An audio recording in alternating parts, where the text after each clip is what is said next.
السلام سبعة يظلهم الله. المراد بالظل عند اهل السنه الله اعلم. ظل يليق بالله لا يعلم كيفيته الا هو سبحانه. ظل عن الشمس يعني؟ نعم.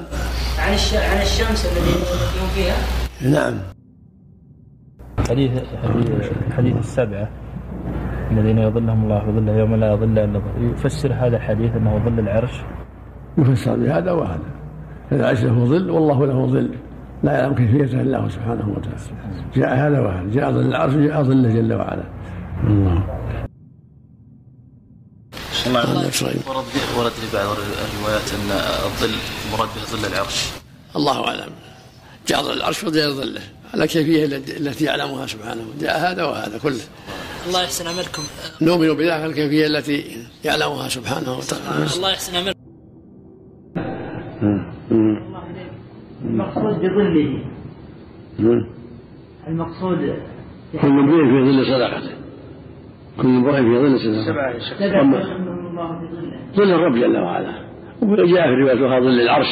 كلها لا منافاه. الله اليك يا شيخ. الشيخ الذي يقول ان في ظل الله انه في ظل العرش ليس من التاويل يا شيخ. لا مو بشيء. يطلق على اللي جاء في ظل العرش على حاله واللي في ظله على حاله. ولا منافاه. لا شيء يليق بالله لا يشابه خلقه في شيء سبحانه وتعالى. الله اليك.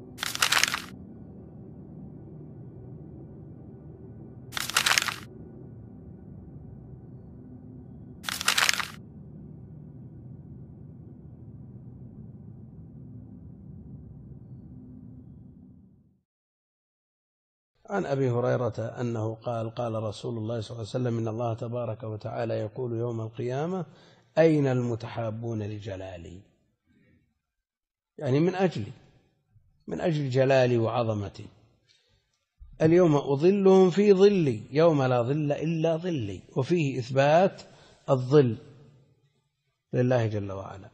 وجاء أيضا إثبات ظل العرش، وبعضهم يقول أن ظل العرش قيد، والأصل أن الظل إنما يكون للعرش لا لله جل وعلا.